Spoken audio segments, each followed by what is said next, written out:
Yama, how's it going? Let's take a look at what's in the news. Instagram has just launched a new anti-bullying tool. If its AI flags that you're about to post something mean, it'll ask if you really want to. It's just one of the changes Instagram says it's making to help protect young people.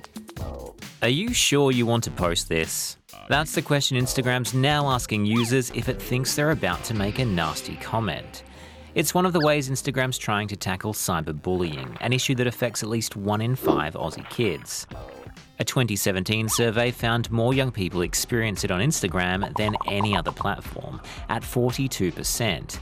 With a whopping 1 billion monthly active users, that's a lot of people affected. Instagram says teenagers are most at risk because they're the ones less likely to report harmful content. The new feature uses AI to find mean comments and give the person a chance to undo it before they post.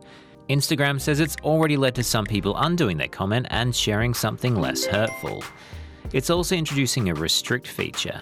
If you restrict someone, they'll be shadow banned, so comments on your post from that person will only be visible to them. They won't know you've done it, and they also won't see when you're active or if you've read their direct messages. Barty has been knocked out of Wimbledon. It was a shock loss to world number 55 Alison Riske in the 4th round. But Barty says she's got no regrets. It's been an incredible, few months.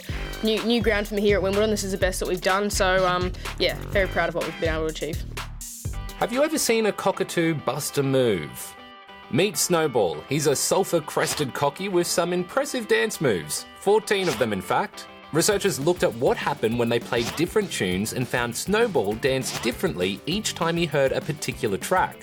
While they're not sure if it's Snowball being a creative dancer or if he's imitating humans, they reckon it does tell us that humans might not be the only ones who like to boogie. As part of NAIDOC Week, we're bringing you Indigenous stories from right around the country.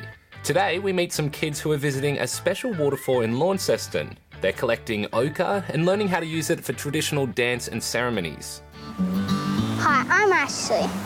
And I'm Ollie, and today we're at Loiny Mungalina. Loiny Mungalina is right here in the north of Tasmania. But we don't actually know why it's called that, so that's why we're going to ask our friend Rosetta. This is Rosetta. She teaches us culture and language. She's lived in this area her whole life, and all of her ancestors have too. And that's why she knows a lot about it. So how did Loiny Mungalina get its name? Loiny Mungalina was named by the Tasmanian Aboriginal community. It's a special place for us because we can come here to collect ochre. Ochre in its raw form looks like this, and our people have collected it here at Loiny Mungalina for a very long time. The name Loiny Mungalina means raining rock, and the waterfall only flows after heavy rain. When we use ochre, we start by knocking little pieces off it, and then we grind those up.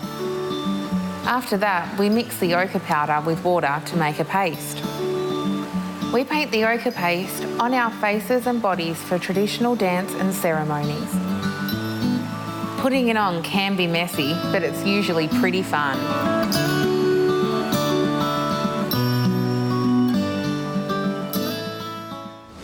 Now, it's time for a segment we like to call Zip It. Ever wanted to go sightseeing at 120 k's per hour?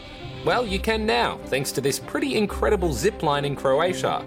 It's been built to help attract tourists to parts of the country that are often skipped over.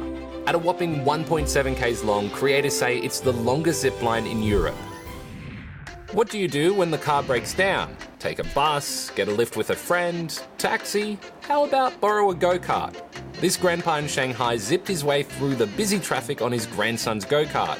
He probably should have checked if that was okay first, because he was eventually caught and fined by police, and the cart was confiscated. That's a shame. If you've ever wondered what you might look like if you pulled on and zipped up one of Billie Eilish's iconic oversized looks, well, now's your chance. Billie and a bunch of other celebs have donated the clothes they wore to perform in at Glastonbury. It's all about raising money for the charity Oxfam. And if Billie isn't your style, Aussie's own pop princess Kylie Minogue donated some clothes as well. And that's it for today, but we'll catch you next time.